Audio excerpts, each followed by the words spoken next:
I am the world's first podcasting poet. Fighting in the army to late nights at the bar, our young Brian Flanagan has come so far. From hustling in New York for girls and tips to the beaches of Jamaica, locking lips. Rich chicks, yuppies, late night sins.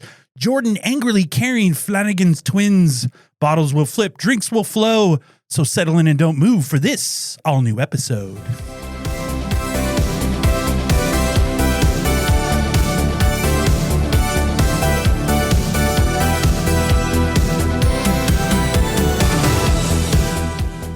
The bar is open, so welcome to Totally 80s and 90s Recall. This is a podcast where we'll take a look at everything the awesome decades the 1980s and 90s had to offer, from music and movies to television and pop culture. If you're new to this show, be excited that you found us because you're about to have an extremely rad time. And for all our returning listeners and subscribers, it's great to have you back. I am one of your hosts, David, joined as always by the man who actually invented the Flugel binder. It is my good friend, Rob. Came to me in a vision. That's right. That's right. Great job on the intro, though, there. I wrote that poem. You're a poet, and you didn't even know it. God dang it. Why would you do that? That's good. All right. Hey, we have a letter. Whenever we got Kurt in the house, we get a letter. So today's letter comes to us from Les from Southern California. He writes, I recently tried to get my driver's license in order to impress my crush, Mercedes. I failed the knowledge portion of the exam, but inadvertently caused a computer search. My failing marks were thought to be irretrievable, but the Department of Motor Vehicles let me pass the exam after comparing my test to my twin sister's high marks. I eventually passed the road test, but my real test scores were finally retrieved and my license was revoked.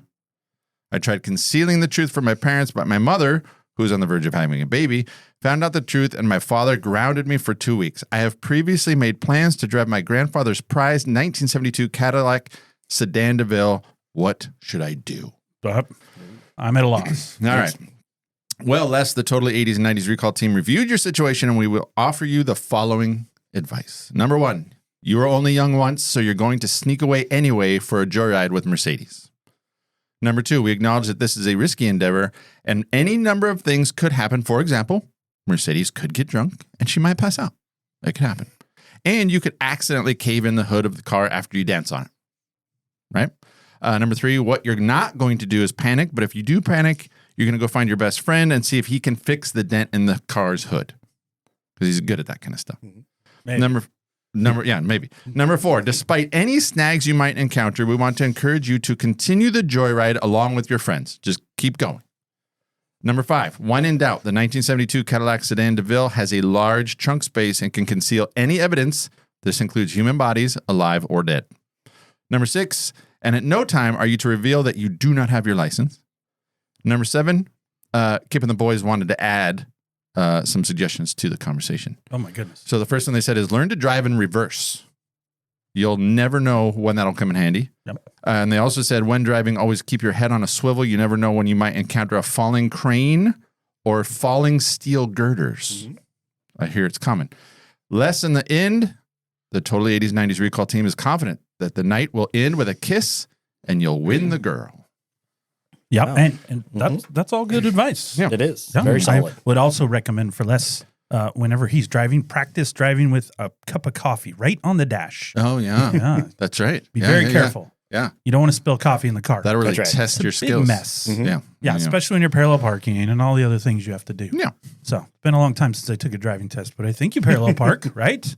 All right. Well, solid hello. Not quite the poem I threw out there. No, that was good. You were unexpecting. You're not expecting that poem. I didn't expect that. You didn't know I from was you. that literary, did you? No. Well, I was reading some Shakespeare this last week and doing some other things. I was reading. That was right again. up there. Right up there. Yeah.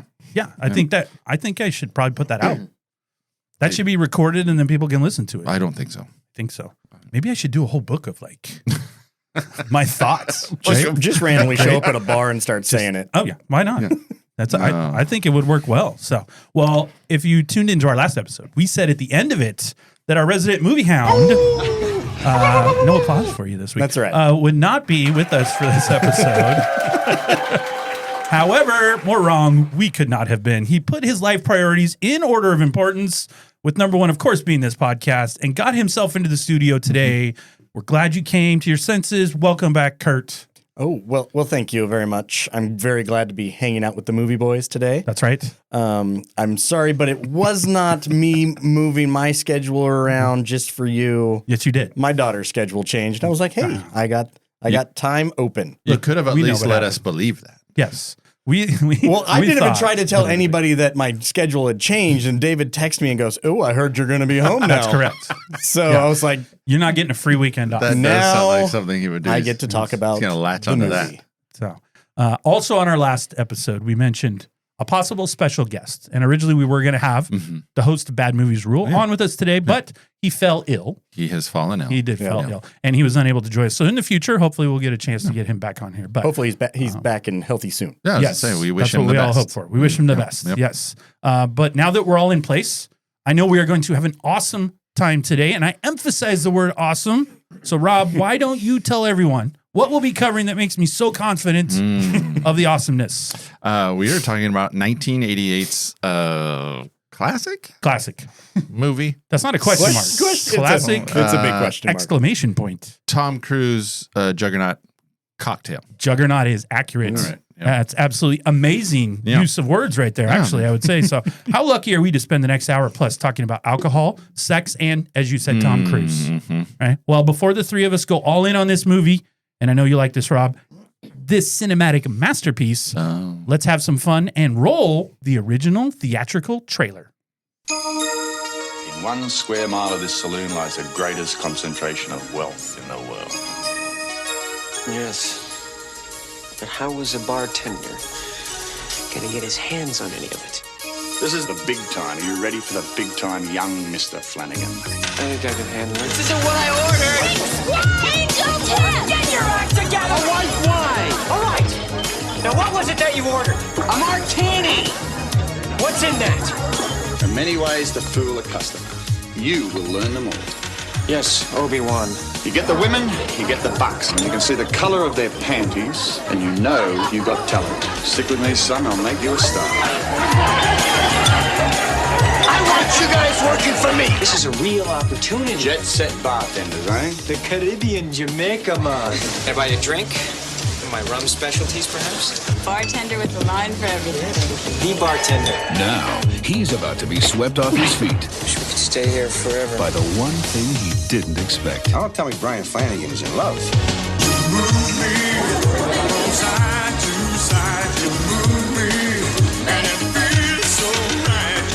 This lady's gonna do a number on you, mate. This is more than just a one-night stand. You made a move on her? I'm your friend, you dumbass! I don't have any friends! As of now, that is for sure! Your sexy little smile's not going to work this time. What the hell's this?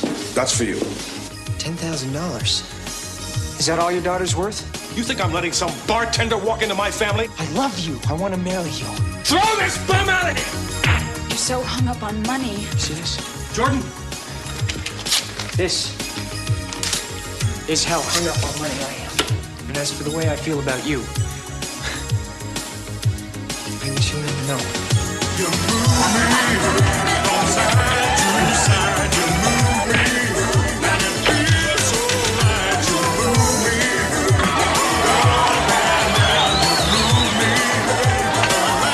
Tom Cruise.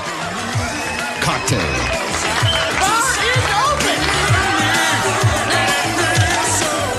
Man, how could that not get you into the theater? That sounds pretty amazing. That song that's playing is nowhere in the movie, by the way. No, it's not. And it sounds like Rick Astley. If you're going, move me. It is. It's on the soundtrack? Well, no, but No, I believe it Rick is Rick Astley. I believe it's Rick Astley. Yeah, move me. We just got my Rick rolled. notes. It sounds like him. I didn't research that part. It just what I hear sounds like Rick Astley. It So, made me move. I like it. Maybe not. And it's not in the movie. Move me. All right. So, well, anyway. I want to know now. Great. I love that trailer. It's good. Gets me pumped up. I was already pumped up. Now I'm more pumped.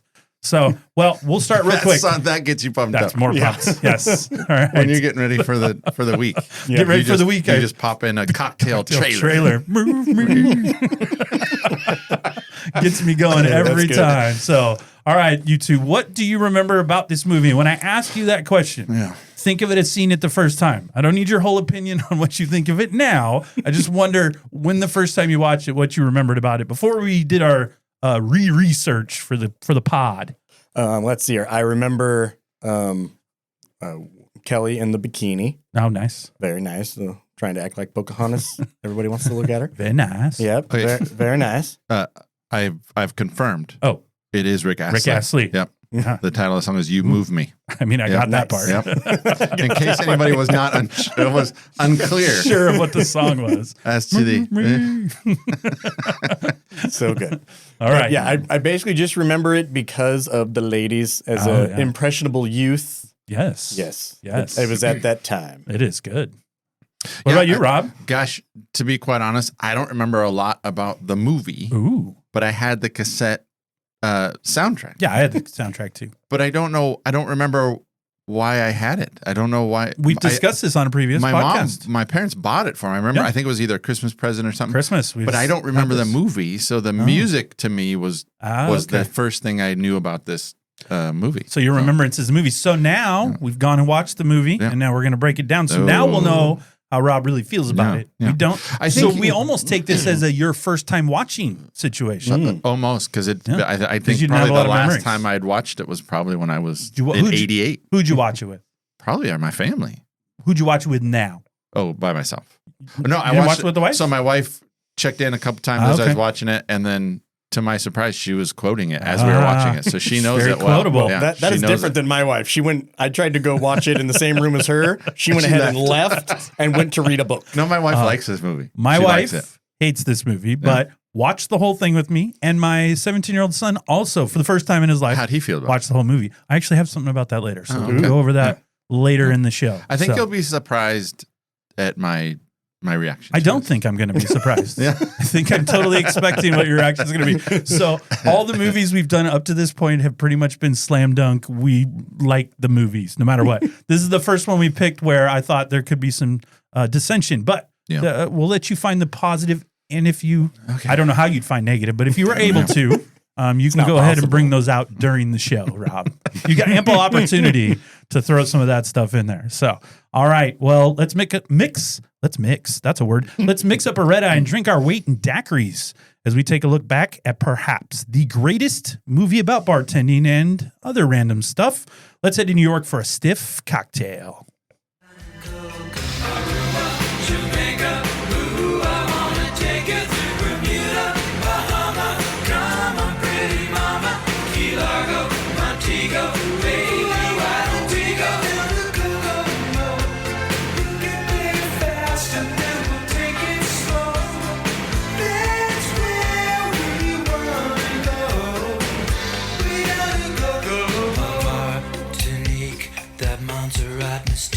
All right. Well, for those of you that have been longtime fans, on our fourth episode, that was Songs of '88. You and I both featured Kokomo as a prominent. That was a #1 hit in America. That was. In case anyone was wondering. It was everywhere. So it was everywhere. Well, John Beach Stamos Boys had everything. Oh, John Stamos. Yeah, He was back Uncle there. Jesse, He was back there steel drum on the steel drums. Percussion. Bongos or We'll something. call them I percussion. don't know. Yeah. All right. So in between drinking your Singapore Sling or your ding-a-ling, you'll need to realize you never want to miss any episodes of Totally 80s and 90s Recall. So take a quick second and hit that subscribe button. If you haven't done so already, then buy a round of this podcast for your friends and share it with them so they can also get drunk on all the amazing episodes that make up the Dave and Rob experience every week. Just like any great bar, we love our regulars, but always want to see new customers. Nice. No, I like it. That's That's good. We always like seeing new customers. We do every week. Yeah. So here at Totally 80s and 90s Recall, we like to give you, the listeners, the important info about the movie. And since he loves tracking down all that info for us, and he was able to make it here today, Kurt, take it away. All righty, thank you. Well, Cocktail the movie was based off a book of the same name by Haywood Gould. You got to get that book. Do you? I think so. I believe it's very different than the movie. I was shocked that you don't have it. Yeah. Because you're a reader. Yeah. I am a reader. And a poet. And a poet, I was just going to say. He's a literary master. I'm apparently a genius. Apparently. That's what I am. That's correct. Look at him not turning it down. He's No, like, not at all. apparently, He's a very humble man. Yeah, he's very very humble. I don't like to brag about myself. I don't like to toot my own horn. However, I don't toot my I own don't horn. toot my own. He's a tutor. I don't do that often. Ask his wife. He's a tutor. Boo. Boo. Just do your job. Not right. All right, here we go. Sorry. All right, so as I said, it was based off a book by the same name by Haywood Gould, and it was directed by Australian and New Zealand director Roger Donaldson. It was released on July 29th, 1988. The movie was a box office smash by earning over $170 million on a budget of just $20 million. Cocktail stars Tom Cruise as young Mr. Flanagan. Everybody will have to say it with an accent when You they have say to. it. You can't say it otherwise. Can't say it That's otherwise. right. Brian Brown as Douglas Coughlin, logical negativist. Elizabeth Shue as Jordan Mooney, not Monet. And Kelly Lynch as So dumb. Doug's rich wife, Kelly Conklin. Cocktail has a Rotten Tomatoes critic score of a whopping 9% and an audience score a little higher at 58%. All right. So it has a good wide range. One of those big gaps Rob That's likes right. to talk about He does like the gaps. on the Rotten Tomatoes. I do I'll not. specify on the Rotten Tomatoes.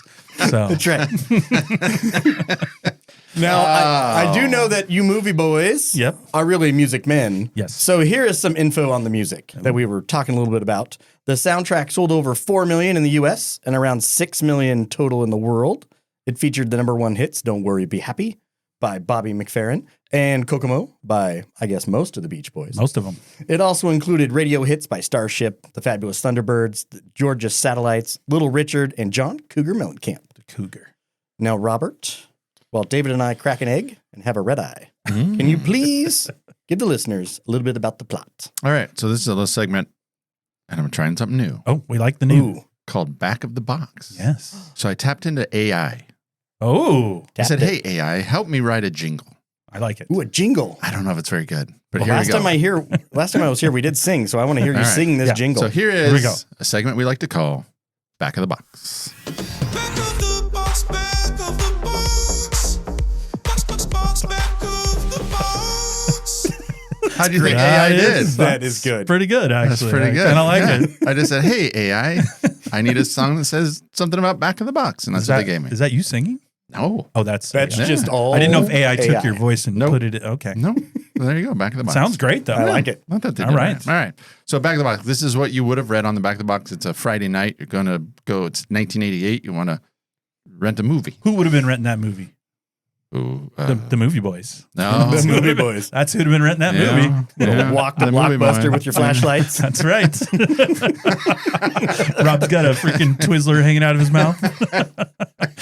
Oh, shoot. All right. Back of the Box. Tom Cruise is electrifying as Brian Flanagan, a young, confident, and ambitious bartender who, with the help of a seasoned pro, Brian Brown, Gorillas in the Mist, becomes the toast of Manhattan's Upper East Side. But when he moves to Jamaica and meets an independent artist, Elizabeth Shue, Adventures in Babysitting, their a vivid romance brings a new perspective to the self-centered bartender's life, sizzling with high-powered performances and a number one hit soundtrack. The box office blockbuster Cocktail has it all. Ooh. You said it. It has it all. We almost don't. Shut it down. Shut it Turn Sorry, it off. I'm going to steal this from you because I know Going it's home coming up. So taglines. Taglines. Ooh, yes. Great. When I didn't he- do taglines for this one, so good for you. When he pours, he rains. I love it. R E I G N S. I would That's really right. like a T-shirt. That's with that really on stupid. It. Oh, it's great. The other tagline I found is they thought he was good. They were wrong. He was the best. Hold on. That's almost better than the other one. The voice needs a hold of that. They thought he was good. They were wrong. He's the best. Yeah, see? Yeah. Both of those are awful. Those are great. Someone got paid a lot of money to write those. I like it. Yeah. So, Sizzling. well, Sizzling. that back of the box is really good. I really like that. So that's It was good. a surprise. I It's liked a it. surprise, young Flanagan. All right. Well, for anyone new to the show, we're going to go over our favorite parts of the movie by looking at some categories I've identified because these two make me do all the work. But before we jump into those, we like to just discuss some of the fun or crazy things about the movie. So we're going to start with the obvious as we look at it and the casting choices. What did we think of the cast of this movie?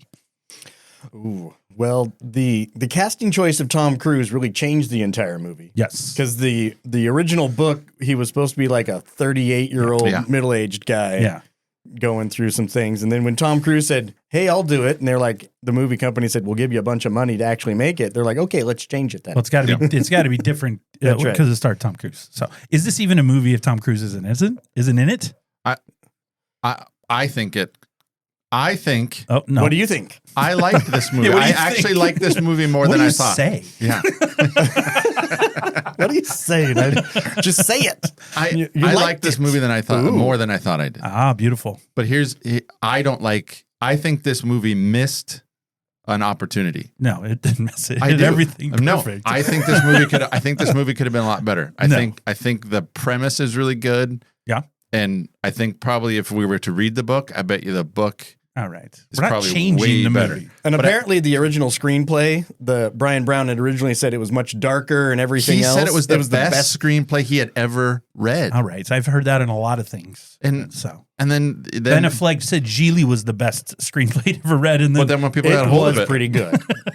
I've never seen it. I've never seen it. But then when they got a hold of it, Yeah. it wasn't by the end. He was like, yeah, it wasn't. It's just- Tom this Cruise is even just- says it's not his best moment. Tom Cruise is a cranky old guy, so it's fine. But the point is this So is just 2 Scientology's hours. gotten to him. This is just 2 hours of Tom getting to just be Tom. Like basically, this is if you took Maverick out of the plane and stuck him in a bar. That's all it is. It's like just do that again. Although Tom cannot dance. He tried to do dances like a just little, fine. like a little chicken dance thing. I don't know what he was trying behind the 3 feet of mahogany, but he it wasn't dances working. just fine. Oh, so. look at you bringing out the 3 feet of mahogany. I like it. You almost said monogamy. Well, monogamy. Yeah, as you said, Cruise not the first choice for the film. That's right. Actually, Robin Williams was Which considered I think- initially for the role of young Mr. Flanagan. Mm-hmm. So is- which he would have been then old Mr. Flanagan. So is that like just Good Morning Vietnam, but behind the bar? But behind the bar. Yeah. Imagine, Good morning, imagine cocktails that. and dreams.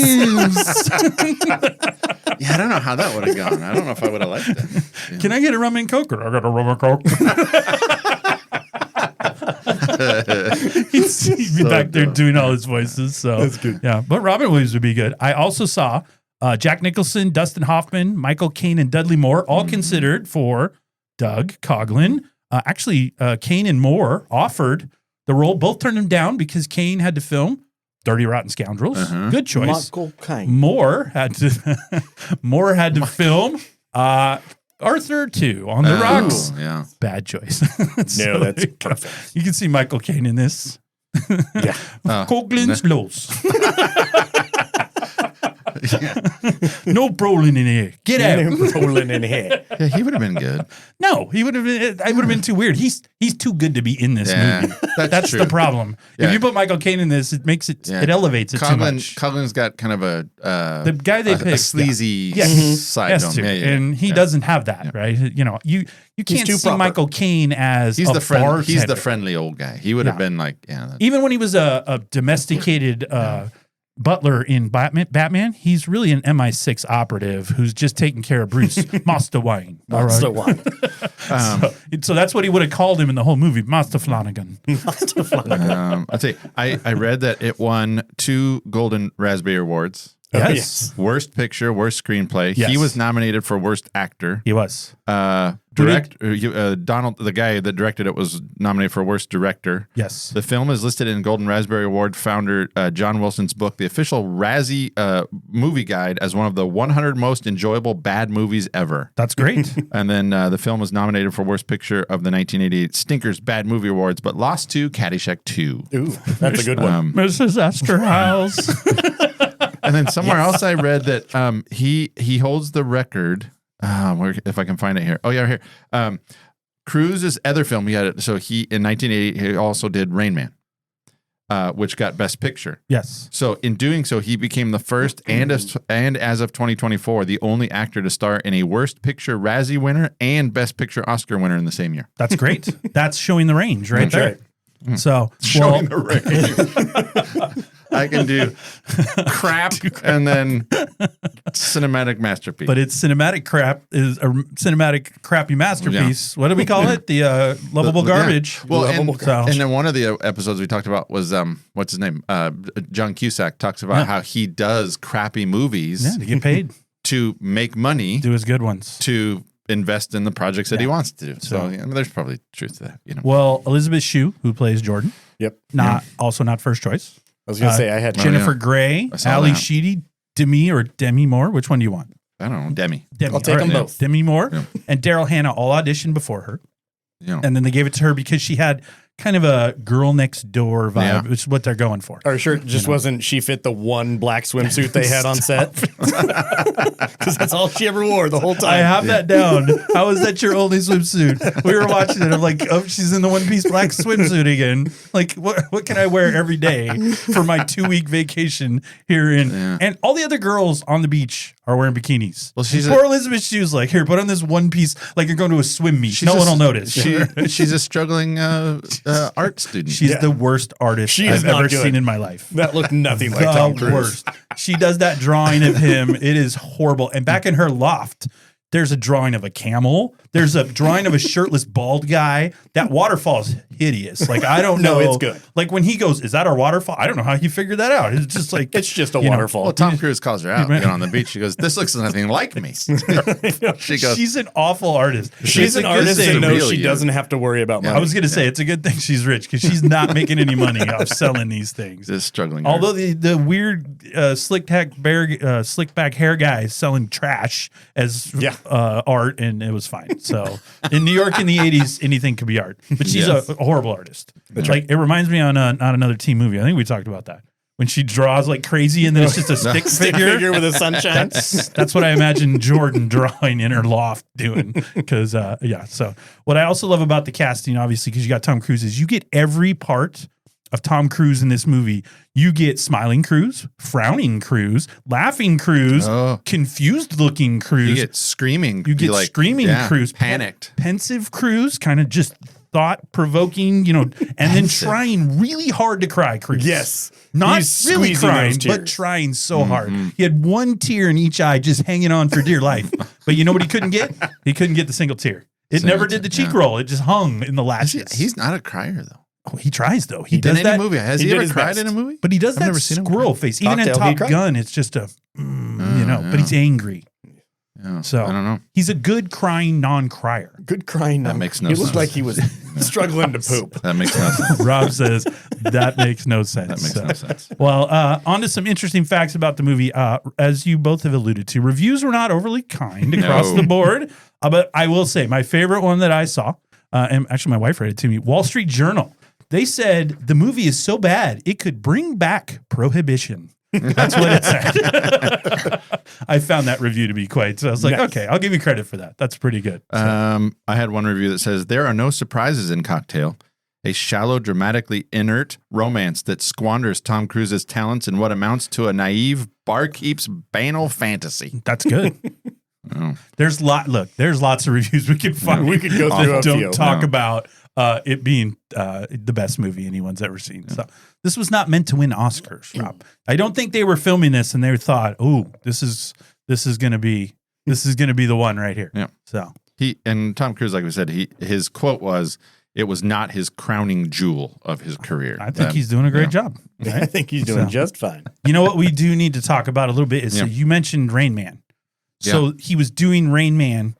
So they did reshoots because he came back. So my son and I both noticed while we're watching this, and you probably both noticed too, his hair. Yes. Oh. Literally, there's a scene where he's in the lobby and his hair is long, like over his ears. And then when he gets upstairs in the elevator, it's short and no longer. Like he has his Rain Man do half the time and then the other time. But it'll go shot to shot, like a day difference. And he's got different hair every single time. Yeah, I noticed that one. What is going on with your hair? I noticed that one when he was going to all the interviews for jobs. Yeah. His hair is big and helmety. And then when he's walking in front of the TGI Fridays, it's all cut on the sides above the ears. Like he just got out of the army. Yeah, that's perfect. That's funny. Yeah, so they did so whoever edited this movie, they're like, hey, do you think they'll notice that his hair looks not the same at all? No, it's fine. No, it's okay. It's okay. It's just Cocktail. I mean, what's anybody going to complain about here? So, so I have a list here. So this is based off, there's filmboard.com had a list of 101 things I learned from Cocktail. Are you going into bash on this thing or is this? No, okay. I think it's legit. You cannot read all 101 of those. No, I'm going to read 20 of them. Oh my goodness. It's going to go fast. Buckle up, kids. Because we didn't learn a lot. Okay. Number one, if you're Tom Cruise, you can get on a Greyhound bus without a ticket. That's correct. You can also get on a Greyhound bus with your bag, but then get off and pull it out from underneath the bus. Different stop. You put it underneath. Number 2, champagne is perfume going in and sewage going out. Okay. Yep. Number 3, when a waitress is dumping food and ketchup all over you, don't try to stop her or get out of the way or even lift your arms. Just sit patiently until she's finished. And don't worry if it's hot as anything. With drippy food all over you, so you can smile like a goof and tell the couple at the next table that they really don't want to see the special. They don't. Number 4. If you're a young woman of wealthy background and artistic bent, a good idea would be to marry a man who works late hours in a job that has no future, little status, and is prone to alcoholism. Then get pregnant with twins. Yes. You'll pat yourself on the back when you hit 40. That is correct. Number 5, beers for breakfast. Number 6, despite what everyone will tell you, books don't teach you how to do the hippie shake. Number 7, bartenders in a tropical island getaway resorts have a lot of free time to go horseback riding, swim under waterfalls, and they can run off to the beach during a shift and leave the bar and cash register unattended to do nothing to assist a passed out drunk. He was saving her life. He told them to call the ambulance. Okay. Number 8, when you're angry with someone, invite them into your apartment just so you can kick them out. Perfect. It works like a charm. It's a bonus if you tell them you're pregnant and state you knew that. Telling them about the pregnancy would be the best way to get them out of your life. She's smart. Number 9, when you hand a bartender your money, it's for change. When you put it on the edge of the bar, it's a tip. It's a tip. That's right. Okay. Yeah. Uncle Pat. Number 10, if you're a Mets fan and you expect a free drink, expect to be hit over the head hard enough to have your eye pop out of your head. Number 11, falling downstairs is allowed. Number 12, all things end badly, otherwise they wouldn't end. I like that one. Whatever. Number 13, the guy who invented the Pfluger binder is rich. Yep. Number 14, JUCO professors in New York are not very nice and they hide out in junior colleges because they can't hack it in the real world. And have great mustaches. Yes. Number 15, Big chins. Neon signs apparently go blink, blink, blinkety blink. Yes. Okay. You're stealing all my stuff right now. All right. I know. Number 16, the budget for Tom Cruise's Irish dialogue coach seems to have been about $1.25. It was good. Yeah. A fine Irish son. Number 17, after you kill yourself on a boat, your funeral will take place straight away before most people know you're dead. Yeah. Number 18, 70-30 is a partner who knows his place. Number 18, if you ever come across your best friend laying in a pool of blood, what you're going to want to do is immerse your hands in the blood. Being the only other person on the boat. Yes. And then hold them up to your face. And then you're going to want to go, and by the way, scream for help. Oh, then by the way, you're getting arrested immediately because your alibi is, I took his wife home. That's right. That is the worst alibi in the world. And then they're going to go, so you were cheating with his wife? No, I didn't do anything. But didn't you fight earlier because he cheated with your girlfriend? Yeah, he's in jail immediately. I mean, I did kiss her, but you're covered in blood. You took his wife home. Your alibi's bad. That's right. You're in jail, Flanagan. And then number 20, if you want to know real hatred, give somebody crabs. Oh, yes. Oh, yeah. There you go. Those are 20 things we learned from Cocktail. Well, I have a couple things I noticed from the movie. And you're going to have to, he got his 20. I get to stick with me and then we'll come to you. So I've got a couple. So when they're in Jamaica, and I'm not the first person to notice this. I'm sure other podcasts have pulled this little nugget out of the sky. But Home Alone universe, I think Kurt and I talked about this. So the actor Gary Barman, he plays Uncle Frank in Home Alone, who everyone hates. Look what you did, you little jerk. Yeah, that guy. Yeah. He walks up to the bar right when you get to Jamaica, right? And he says, the brochure promised me a drink on the house, pal. And he goes, get me one of those pink things. That's Uncle Frank. So you know what the reality is? The McAllisters are probably on one of their annual vacations somewhere out there on the beach. Kevin and them are running around. Uncle Frank's up here trying to get more free stuff. Because Uncle Frank's stealing things off airplanes, getting free drinks. Look at you. So that's Uncle Frank. That's one. Okay. All right. Two, the dad who plays Brandon and Brenda Walsh's, the actor who plays their dad James on Beverly Hills, Eckhouse. James Eckhouse on 90210. Okay. He's also sitting at the bar. So this is a year and a half before they moved to Beverly Hills. So that attorney, the law firm may be like trying to recruit him. Yeah. They've sent him and his family on Jamaica. Okay. He was not talking to his wife in the background. No, she's out on the beach. But Brandon and Brenda are out on the beach. They're 8th graders at this point. They're running around having a good This is time. the cocktail multiverse. So this is what's going on that part right there. And here's the last one. Okay. I had concerns at the end that young Mr. Flanagan has put this bar together. And it is quite a bar. There's some money that needs to be done there. He says the he's one on getting, the beach? No, Cocktails and Drinks. Oh, that one. His actual bar. Yeah. Pretty good location, pretty fancy.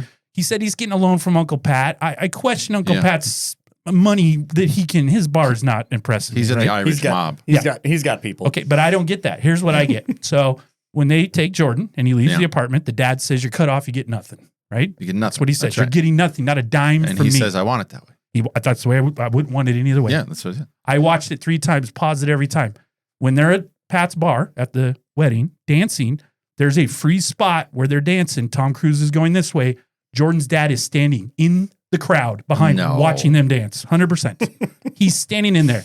So this is my theory. They made up. He bankrolled that Cocktails and Dreams. What happened was after throwing Jordan out and Tom Cruise, Flanagan, the mom stepped in and goes, "Look, we're not forgetting her. Yeah. We can't let her be poor with this bartender. You're going to pay for this bar and we're going to make sure she's taken care of. And you're going to go to the wedding," because he's frowning in the wedding. He's standing there really upset, but he's there. You can go watch. It's when they show, remember the drunk at the bar? Yeah. He's standing with the waitress from TGI Fridays directly over their shoulder. The dad is standing there watching them dance. So he's at the wedding. And then I think he pays for the bar to get Flanagan going. That's really good. Yeah. Do you suppose that was it? Do you suppose that is really how it went? Like in the original screenplay in the book? I have no other explanation. Right? I don't read, so I don't know. Yeah. Why, after all of that, look, he had a doorman beat him up. He had the doorman almost beat up his daughter. That doorman was smoking on the job. I know. That was the best one. It was the He's 80s. like, Where'd they get this hey, guy? Mrs. Mooney. He's out on probation after getting caught with the Die Hard crew, and so he's just exactly what he is. I need another job, right? Yeah. So you got the tough guy funny. doorman, right? So, but I think the mom stepped in and was like, "Nope, we're not cutting her off." And so he paid for Cocktails and Dreams. Now, when this gets franchised in every mall in America, as Mr. Flanagan says, I'm sure Dad's like, I get 15% of that. Like he's going to get some return on investment because he's a businessman living on Park Avenue. Okay, that's right. But he's at the wedding. I finally noticed it and I rewound it many, many times. He's right there in the background. Okay. So obviously he wasn't as angry as we thought that he was. Good on you. So we've got a Home Alone universe. We've got a 90210 universe. And we've got the dad probably bankrolling Cocktails and Dreams. Oh, so look at that. Yeah. All right. Do you see the amount of research you actually do in the movie? You can see what the movie's actually, that it has many layers that you just assume was superficial. Yeah, no. No. No. No. It's not a no. No. But, and by the way, the Flugel binder is a real thing. I know it, but it's not called it's not called a It's called an aglet. It's called an aglet. Yes. So, What is it? Phineas and Ferb told me that because they had an entire Phineas and Ferb episode about it. Yeah. Well, now, thanks to my children, I know that. Well, as I say, it says so much about our generation. That's where we get our information. Where'd you learn that? Where'd you learn that? Phineas and Ferb. That's right. Everything I need to got know. it I from the learned Bubble on Guppies. TV. Yeah. So I do have some questions about the movie. Look, All right. this plot's pretty airtight, but actually, what I'll admit is the plot seems to be a moving plot. Doesn't seem like a solid plot. True. If you really if you watch the movie, tell me what you think the plot of the movie is. The actual, not the back of the box thing. What do you think the plot of the movie is? The plot? Yes. What are we supposed what's the point of the movie? Well, you have no answer. That's the problem. No. I wanted to put words to it. Oh, so okay. I think because it's kind of the 80s. Yeah. It's got kind of the 80s stereotype about excess. Yeah. Right. So 80s were all about excess and more and business and capitalism and making it big. Right. Got it. And then Making it big. Right. And then that dilemma, the fight, the tension between wanting to make it big and what really matters. Okay. Right. And that's what young Brian Flanagan is fighting against, right? So he's fighting against his humble upbringing. Okay. Because we know he's, of Irish, We Scotch assume Irish. that's right. Well, his Uncle Pat, he's obviously they foreclosed on his apartment, so he had a rough life. He went off to the military, He did. right? Yeah. So we know he's this blue collar kid coming up out of nothing. I got you. And he's trying to make it big, right? And then he has to. So that's the thing. We're overcoming class issues. We're overcoming, Very deep. Yeah. What do you think, Kurt? What's your idea? What do you think the plot's supposed to be?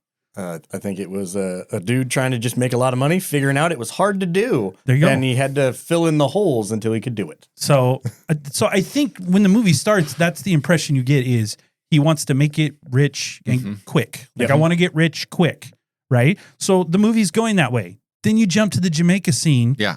And it feels like the whole point of the movie kind of shifts. I'm not sure. So it starts out as a get-rich story and then evolves into a buddy movie with him. Yeah. But then they have the breakup, as you said. Now it becomes a romantic vehicle with Jordan, only to end up as a drama at the end with pregnancies, suicide. Yeah. A lot of drama, fighting. Yeah. Mm-hmm. So it feels like there's multiple plots going on in this movie and not just a solid plot. I really liked it. There was a point where he's getting the lesson. I think it might have been kind of the first real lesson he's getting from Doug. When did he get that lesson? Where they're behind the bar and he's got. I'll bring it up later. He's got a really great dialogue. Really good dialogue. He's got really great dialogue. He does. I think there is some award-winning dialogue in this. I do. I think the writing in this is actually really good. And That's I do. That's crazy. I do. I think I actually have really good writing. I look forward to this conversation later. We've been drinking, folks.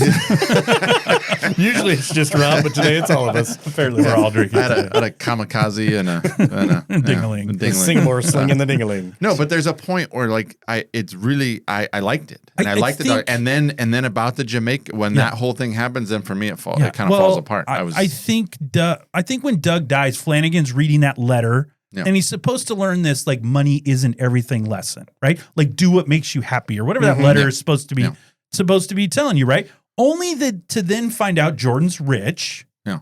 He still gets to open a bar. He's going to put it in every mall in America. So I don't think he actually learned any lessons. He got to be a jerk, cheat on her, treat everybody really poorly, and he still got the bar he wanted, got to get married, everything worked out. Yeah, and I think it hits all the 80s. But he learned a lesson. But he didn't. Yeah. I think he learned no lessons.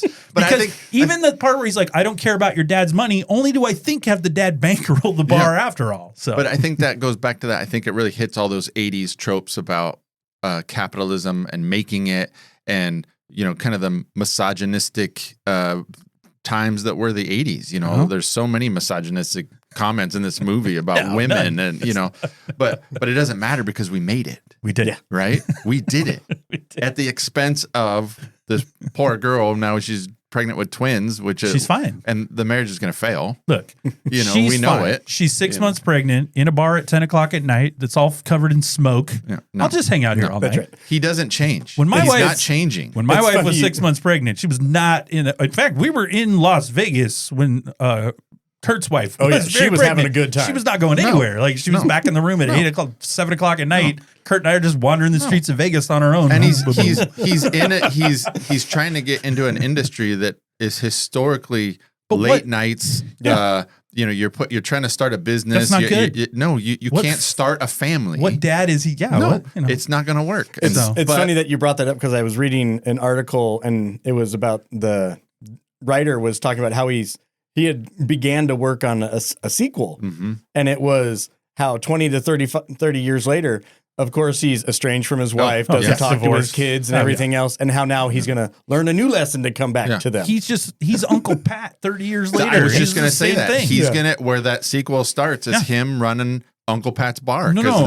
Everything fell apart. No, he'll be in Cocktails and Dreams. It's just now going to look like Uncle Pat's bar. It's going to be all run down. Like the neon sign doesn't turn on all the way now. Only half of it. It's just going to be all crazy. It's not going to blinkety blink anymore. No more blinkety blinks. Blinkety blink. All right. So my last thing I want to jab at a little on this movie is, so they're at the beginning in this TGI Fridays, which by the way seems to be the most popular bar in Manhattan. Yeah. I didn't know TGI Fridays had it like that in the 80s, but it is on fire. Like there are more people in there than I've ever seen at a TGI Fridays in my life. I noticed also apartments upstairs. Who wants to live above that TGI Fridays? Well, they're having fun down there. So, but these two are serving drinks. You are never getting a drink in this place. They spend 5 minutes making 2 drinks. Yeah. Sometimes only one because they work on it together. Bar, and I'm like, if you're in the back and not right at the bar, you're like, hey, waitress, is my rum and coke coming, or what are we doing here? Like, it's volume in these places. We got to get drinks out, and they're doing poetry. They're doing all. Like serve drinks, like be bartenders. And if you're going to be those kind of bartenders where they're doing a show, you got to have another guy just making regular drinks. There should be a guy just making drinks, and they come on 4 or 5 times a night, get their tips, and go away. But if you're relying on them to fill all the drinks in the place, it's horrendous. I don't know how those 2 bartenders are doing everybody in that cell block 3-story bar. No, it's impossible. And then again, they're doing poetry and they're doing all these things. I'm like, they're doing everything but serving drinks. They're fighting, they're doing poetry. Yeah. He's making googly eyes with Gina Gershon. Like you're doing everything, but actually serving The drinks. TGI Fridays is so hopping. Oh my gosh. That it's got a photographer. And she comes and takes pictures. Well, in the cell block too. No, I was going to say that was at the cell block, right? Yeah. The TGI Fridays though, what was it? I'm getting serious F me eyes from the girl at the bar, and then her husband shows up. Watch out, young Flanagan. Here comes the husband. I like how TGI Fridays is so hopping. The guy with the hottest club in town is coming there. He comes there to get a drink. To get his drink. That'd be like going to Applebee's. Yeah. He's like, hey, they're like, hey boss, where you heading? I'm going over to TGI Fridays. They got these two guys that can make an apple martini. They got these two guys. They flip bottles. They're pretty good. I hear they're pretty good. Pretty good. Hey, they will drop the mixing cups on the ground and then still use them, but it's okay. I'm sure the floor is real clean. I mean, he only has to wring his socks out at night. Just It's a couple okay. times. So gross. That's right. That was. I gotta go scout these two dudes. Over at TGI I want Fridays. you guys working for me. Do you think that's a contract involved, or just like you just show up and now you put on the prison shirt and now you're just working there? Yeah.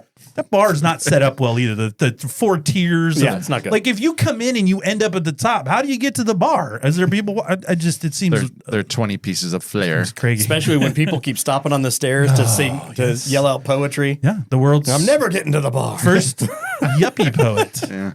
I like It the reminds poetry. me of when we were in college and we'd the go poetry. to Pounders. Oh, yes. Ooh. I remember Pounders being that way. It was so packed. It was such a tight little place. Tried to that get in. You'd have to order a couple drinks. Yeah. Because by the next time you got up You there, just had to know the manager. I know, and the manager. He's always got the story. You just have to stand next to the cash register and secretly tell them. Yeah. But Pounders had a great set of stairs. they did. I only fell down once. That was not good. Yeah. But falling downstairs is allowed. Yeah. And, That's right. It And is when you loud. fall downstairs like that, no injuries, no shoulder separation, no concussion, everything's fine. I'm sure he shit, woke are you up in the okay? morning. You Yeah. okay? Yeah, don't worry about It's it. good. I fall down regularly. You can't puke in public or pass out, but you can fall downstairs. Oh, yeah. It's fine. I did want to ask you, Rob, Yeah. a little, evaluation on Tom Cruise's jump shot. Were you Yeah. happy with that jump shot? Yeah, it was pretty good. Looked like a two-handed shot sometimes. Yeah. And he was and he was making it. The one behind his head where he just tossed it in. I'm trying to figure out when they turned around and were shooting behind him and he was making Was them, it was it him? actually I him? don't know. I tried to look it up and couldn't find Couldn't it. find it. I like their He little got that scrub from the internet. He No, did. I was shooting it. Yeah, I like their little the basketball tossing it back and forth. Yeah. A little harder each time. A little harder. It's not a one-night stand. Yeah. Yeah. It's building that drama you were talking about. Yeah. So, all right. Well, we're ready to jump in and check out our favorite parts of the movies of this movie. It won't be multiple movies. It'll just be the cocktail. Just the one this time. So let's head on over to our categories.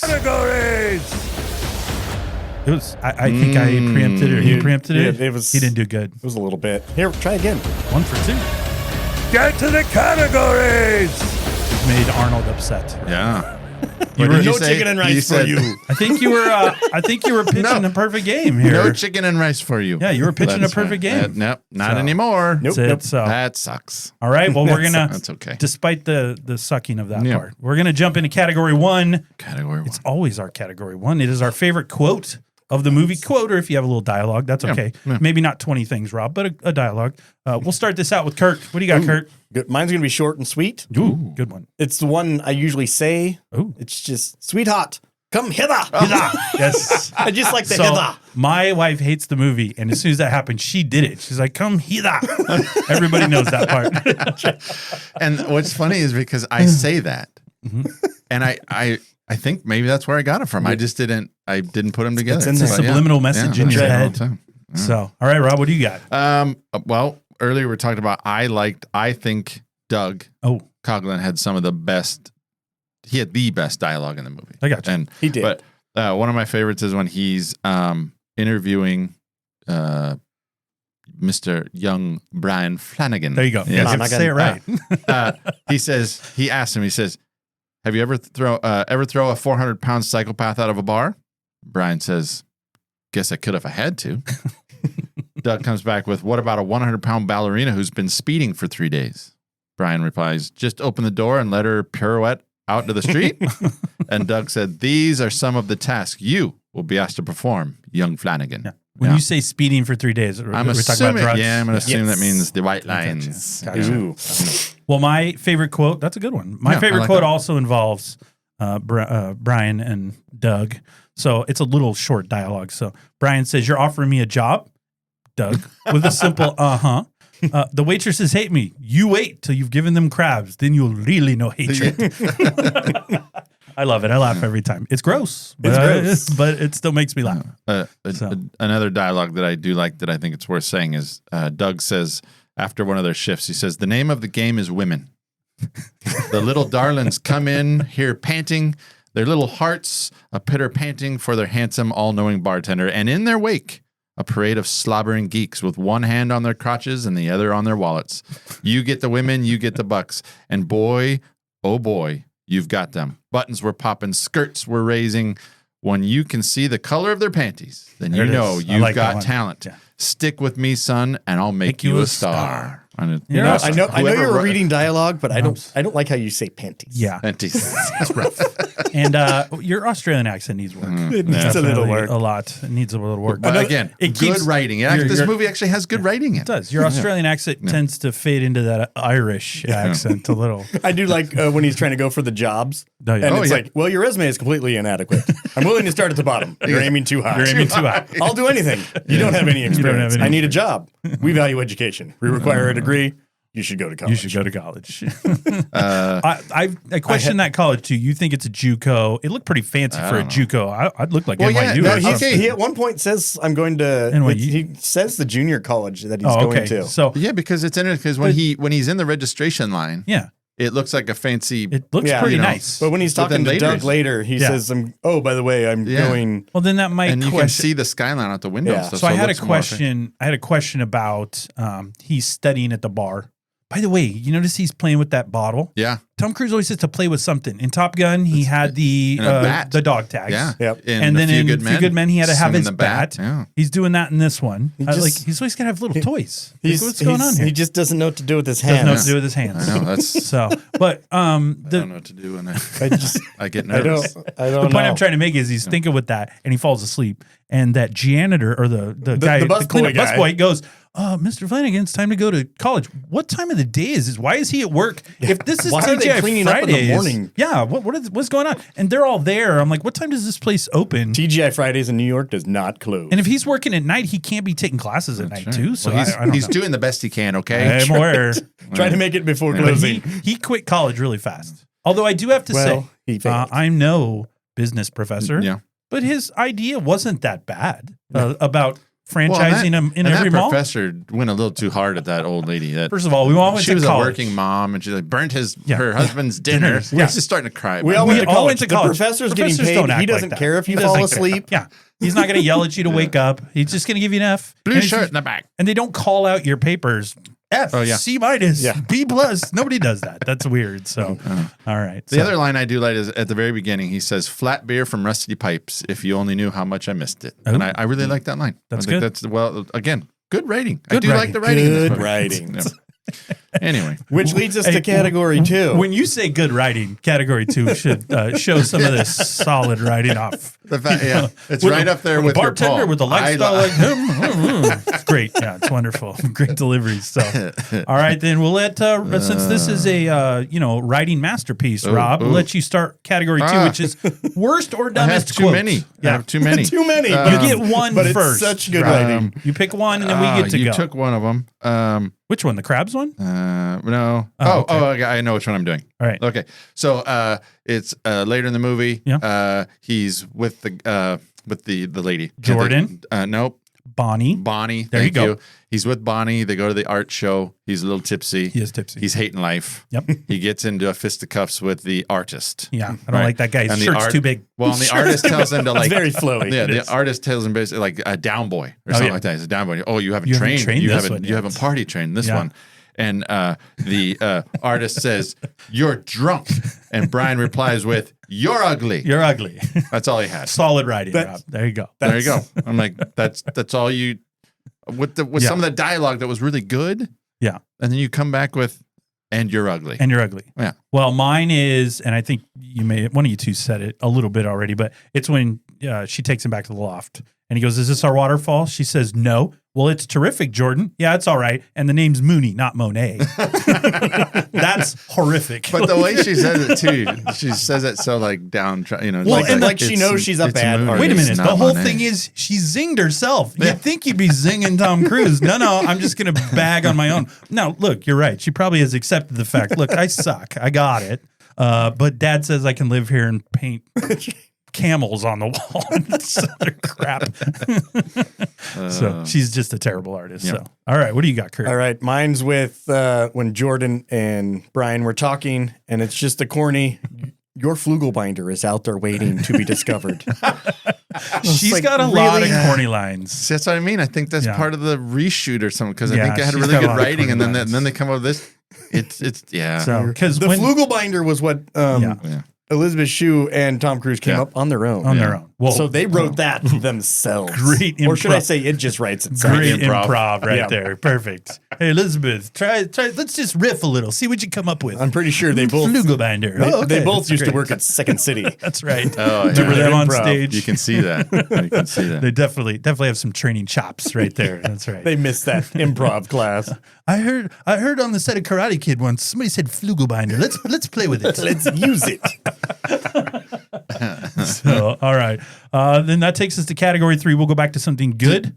You wanted more. No, you have more dumb quotes. Yes, there is. Oh, my dumb quote? Yeah, what one was It's yours? when she says the name's Mooney, not Monet. Monet. Yeah. And okay. And Mine's you had Flugelbinder. Yeah. You Yep, got any love other it. dumb quotes? Oh, there's a lot, but You can that's take okay. a couple of No, samples. That's fine. I went with No. you see a guy lays down a dare. You take Oh, it. You take it. I'm like, That was one of the lessons I was My going to thing- talk about. so I my thought thing 20, was- not 21. my thing was he's saying that to her, and I'm like, read the room, bro. Like that's not a good thing to say right now. Like you need to check out the vibe of But what's he's so happening wrapped here. up in and he's so himself, he wrapped doesn't up. care. You about were coming what's going on. too strong down there. Now I will say, my son did mention she was sitting on the beach. It's like, okay, I don't know how long their montage was, but do we want to give him 2 to 5 days? I don't know. Let's just pretend. Let's say it was a week. It's hard to tell because she's in the same Yeah. bathing suit. So Every time.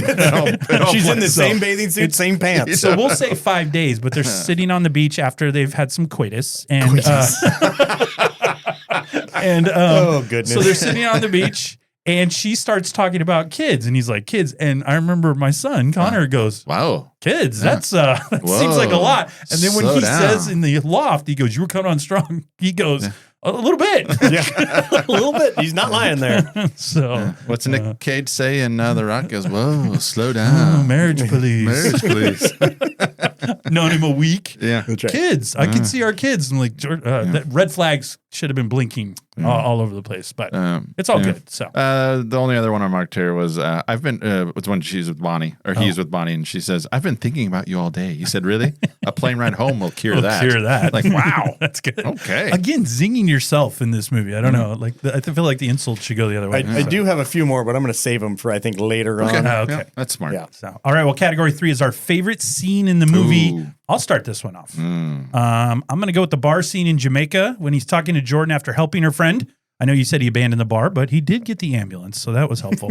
Coughlin shows up, and I love the absolute disgust on Jordan's face when he's talking because he keeps putting his arm on her. And he's like, he goes, he's got a book behind the bar or something like that. Yeah. He said something like, he goes, I taught him everything he knows. She goes, doubt that.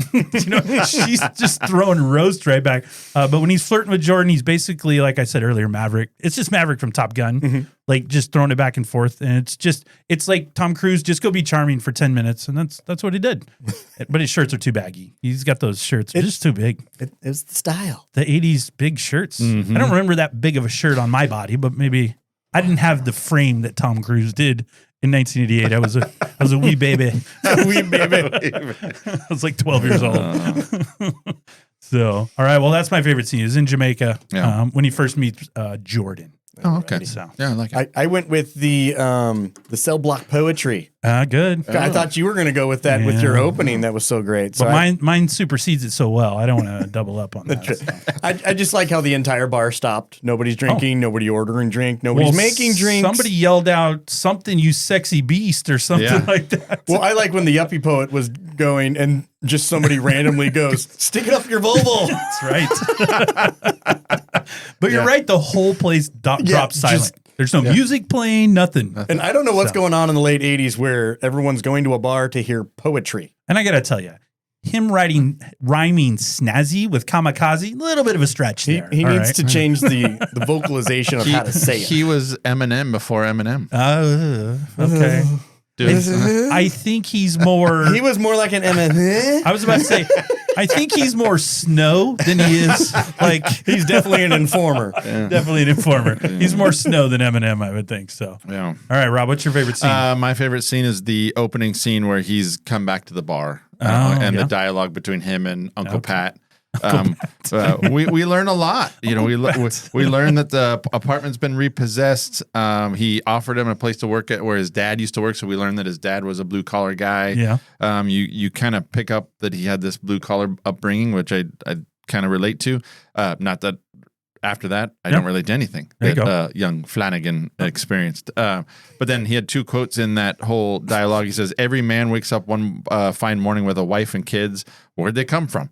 They weren't there last time I looked. That's because most things in life, good and bad, just kind of happen to you." Good and bad, he says. And then later in that same conversation, he says on how to succeed in business, he said, "You outwork, outthink, outscheme, outmaneuver. You make no friends. You trust nobody. And you make damn sure you're the smartest guy in the room whenever the subject of money comes up." That's it. Bar's closed. Bar's closed. But then at the end of that scene, he goes, "Oh, no, I'm going to learn to make it." And he goes, "I think I'll try the city first."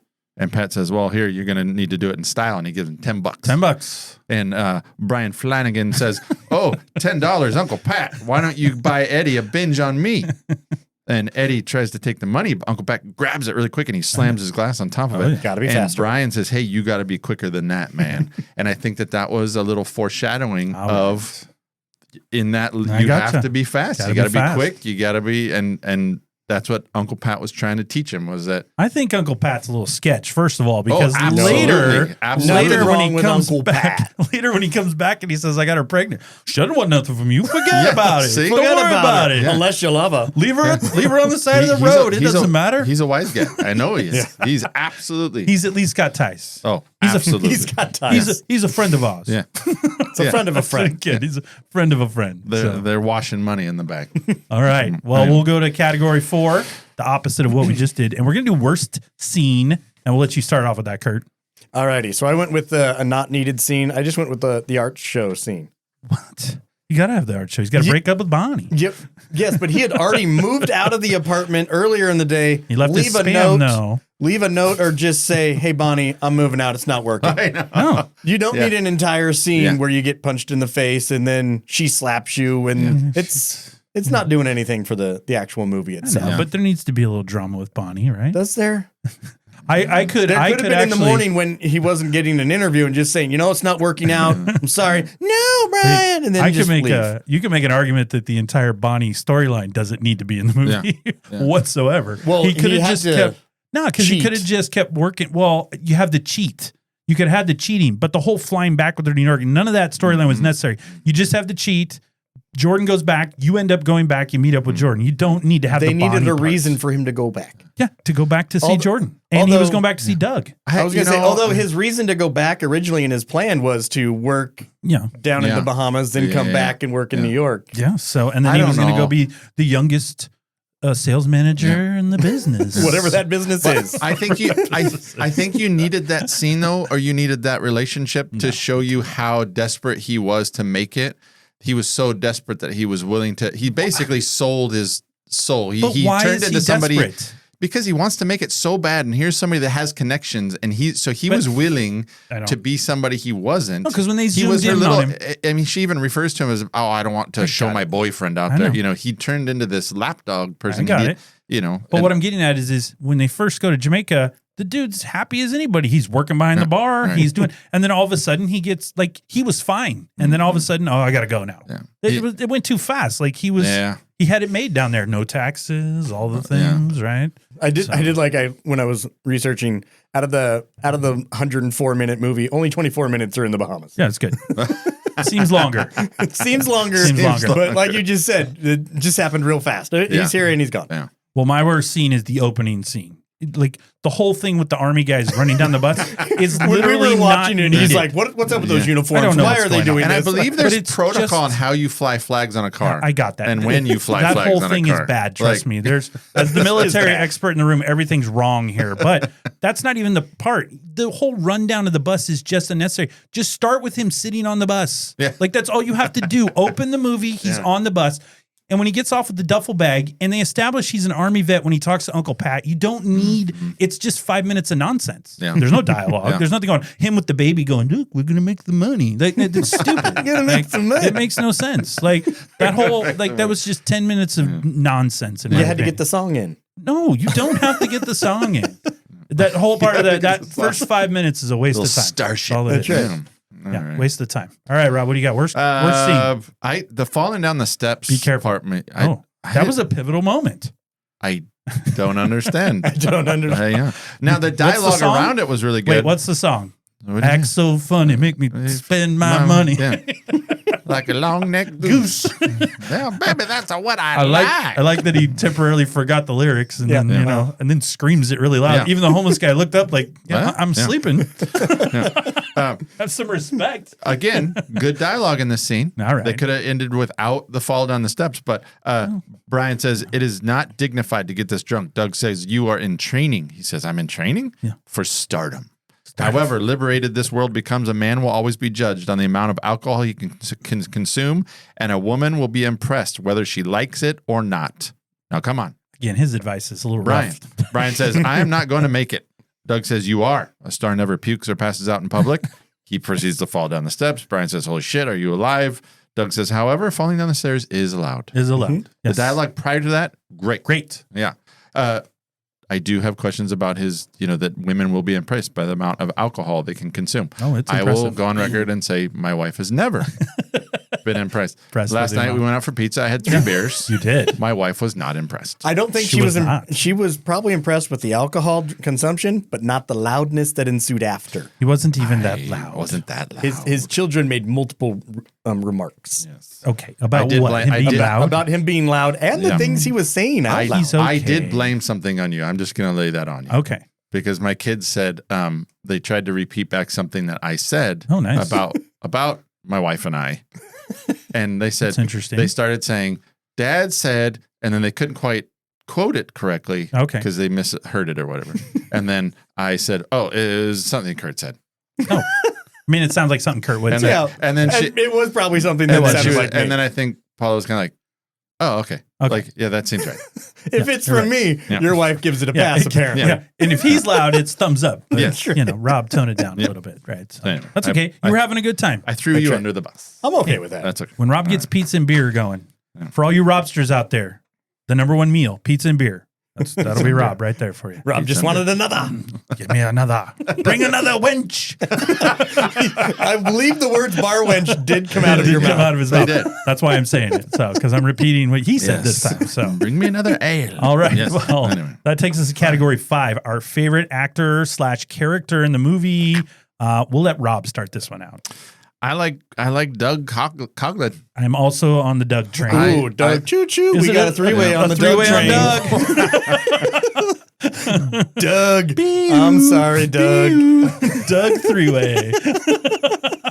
As long as I get a red eye. That's right. We're just going to drink or be gone. Drink or be gone.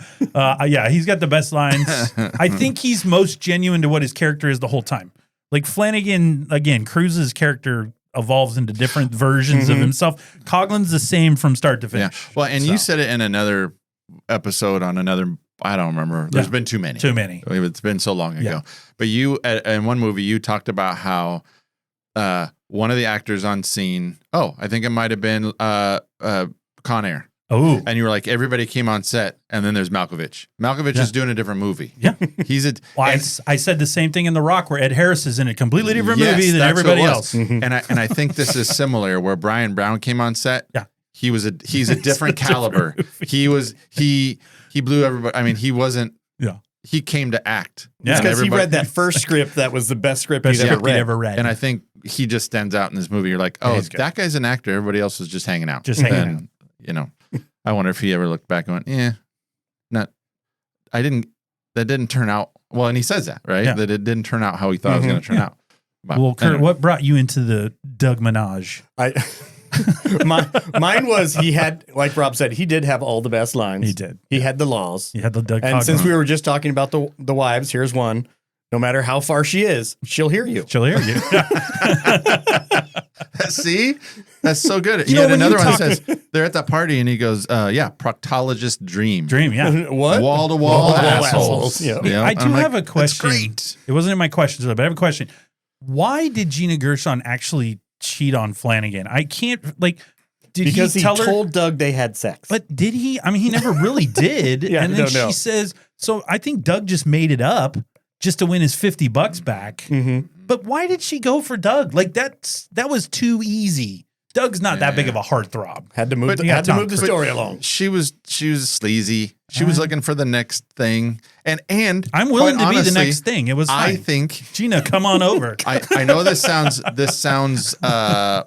like bad logic. Oh, I yes. like it. But I think Doug was trying to teach him a lesson. He was trying to perfect. show Great lesson. you need to build Yeah. some calluses like this. This world's going to screw Well, you over. anytime- And trust me, this girl's going to screw you over. So I'm just going to be the one that does I it got for it. you. Yeah, anytime you need Yeah. to teach someone a lesson, sleep with Right. their significant other, Right. and then they'll go, "Oh, thanks, Right. I appreciate it." A lesson we learned from this movie, right? Well, of course, young because Mr. then we're going to meet up in Jamaica and everything's good. And then Jamaica, it's a that's buddy fine. film. Yeah. And it I turns just into- like how Doug, every time he sees somebody new, oh, this is young Mr. Flanagan, my My protege. protege. Yeah. I built him. It's like, You're doing the Irish accent again. I'm so But sorry. he's Australian. Okay. I like We have a lot of fans in Australia. I think they'd appreciate if we at least attempted the Australian version of this accent. I don't think anybody wants us to attempt any accent. I think it'd be it best. just keeps happening, and I apologize. All right. All right. Well, that takes us to category 6. Now, this is a new category for us. A Oh, little yeah. minute, little work you have to put into this one. But I asked for your favorite non-star actor. Yeah, so yeah. a recognizable actor in the movie, but doesn't have a huge part, or they're new, Yeah. something like that. So, Kurt, why don't you lead us off? Go with me. All right. I was think I know. originally You're not in the movie. I was originally going to go with Uncle Pat, but Ooh, Uncle Pat. Rob stole all my stuff. Also a coach Oh. in Rudy. Yes, Yes. he was in Offensive Rudy, coordinator. Risky Business, The Breakfast Club, Cocktail, The Babe, Quite- The Fugitive, The Client, The Dark Knight. Yeah, he's quite the character actor. But Let's I'm just going to go with Paul Benedict, the finance teacher, Oh, just because wow. he was a memorable. What's quick, he from before this? Which one was he? He He's was the the one one that that- he was the jerk. he's the one He that was the jerk. failed them. Yeah. What was he in? You get an F in this course. That's Yeah. right. He's a dramatic teacher. He was in something. He's been in Sesame Street, The Jeffersons. Oh, Jeffersons. That's what I remember him from that.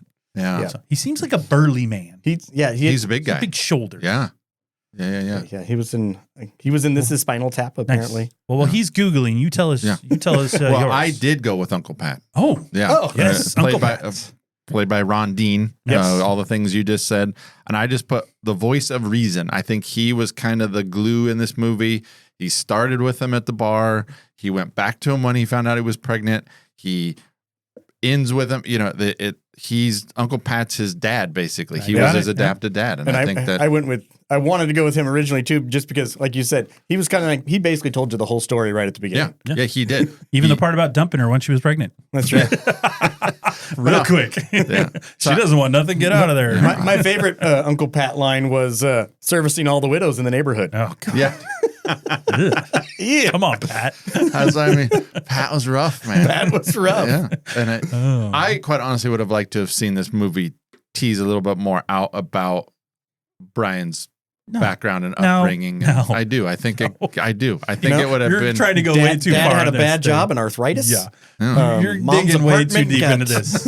Look, I just want to I think see it some could have been bottles fly, Yeah. and I want to see some ladies, and this is all I need. I Give me just the need Jamaica flair mom. bartending. That's all I need. Flair and some bartending. ladies. So, well, mine is Gina Gershon. So, look, this is her first major role. She'd been in Pretty in Pink, some others, but I'm just gonna make it simple. She's like, she is 80s hot. Everything's working here. She's got that bright pink lipstick. She's wearing one long earring, one short earring. The hair's teased. She's very ticklish. She is just, very ticklish. Yeah, I was going to ask you, her style, I love her her style. coitus style. Oh yeah, kind of all over the place. Well, no, that was because Tom Cruise was tickling her. It was a real thing where Tom knew she was ticklish, tickled her until they fell off the bed, and that just happened to be the scene they used. Rob makes some points. There's some odd. I mean, I think they're reading the Kama Sutra because she's a flailer. He's coming out in the wrong side. Sometimes you go top to bottom, bottom to top. Yeah. We slept front to back. I don't know. Yeah, he was just thirsty. He had to come down. I guess I was trying to like imagine in my. Yeah, that doesn't work. She sells kind of being geometry doesn't. It'll work. Don't worry. Okay. There's always a way. I will. We'll go over it later, Rob. No. No. I just think she sells being our like best Mooney drawings. We'll do it. Our best Mooney drawings. I think she just is perfect 80s trash yuppie. Perfect at that time, and she looks good. There's nothing else you can say about it. So, all right. Well, that takes us to category 7. Worst actor / I think we're gonna actress in have the movie. Another menage. I think we might have I'm a gonna menage. go first on this one. Okay. We'll see. We'll see if we have the menage. So I'm going with the actress that plays Doug's wife, Kelly Lynch. Yes. Also a prominent actress in Roadhouse. Yeah. She was but better this in case- Roadhouse. Yes, and you have her as well. I have Kelly. I do not. Okay, so we'll talk about it's a her real two-way. quick. She's really. She's already kind of bad throughout the movie. Her delivery is not great, but when she does that part at the apartment where she's like, "You're scared. You're just scared."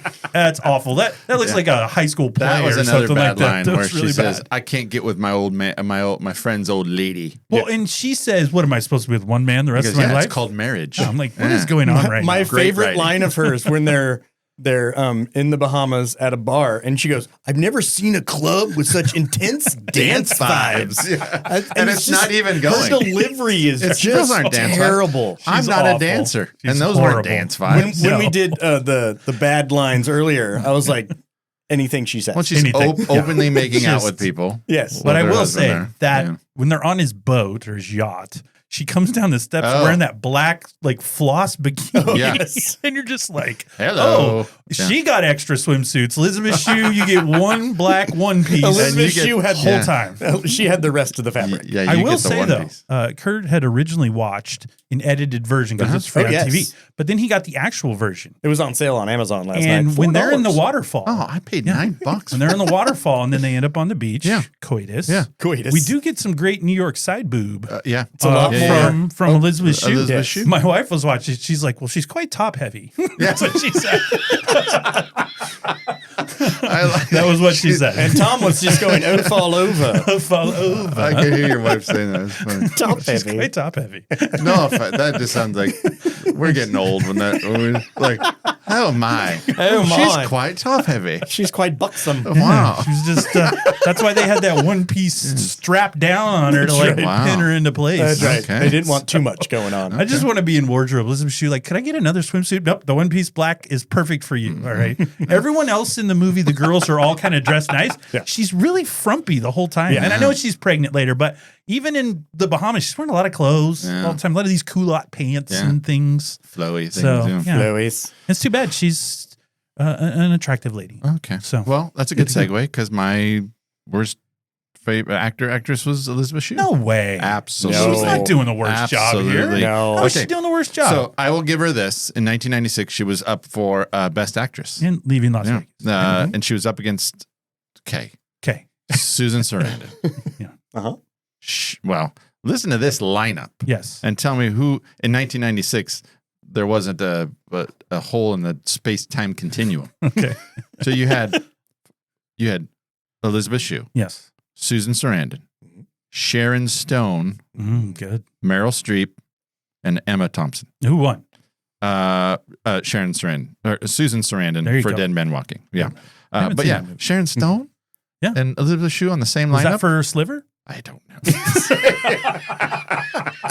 Probably. Because Oh, that's a good one. if you're in a movie with a Baldwin, not even an Alec, Yeah. you're getting an Oscar nom for that. getting an Oscar. Well, so for I went putting up with it. So I went to the internet to All by yourself? because I don't like. Yeah, I did. Someone was I'm not a monitoring. huge Elizabeth Shue fan, so I thought I'm going to see what the. So here are the reasons the internet dislikes Elizabeth Shue. Oh my gosh. She was pretty good in films like Adventures in Babysitting and Cocktail, but the problem is in every film she plays Elizabeth Shue. Okay.